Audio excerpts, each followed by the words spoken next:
Here is a Kia Seltos, and the process to change the fog light bulbs is the exact same on the passenger and driver side. If you're working on the passenger side, the steering wheel should be turned all the way to the left so that you have access to the wheel liner over here in the back.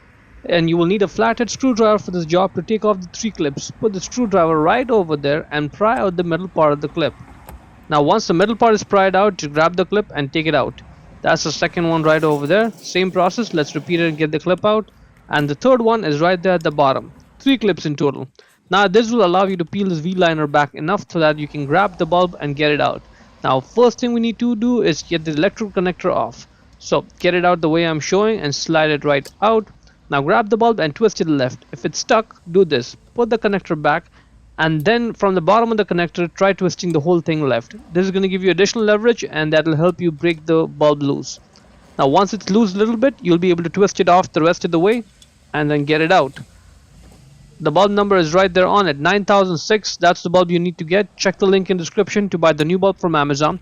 And when you put the bulb back in, you have to focus on the 3 wings which are on the bulb, these 3, and see how they go in there inside the housing. Only when all 3 are properly lined up will you be able to twist the bulb right.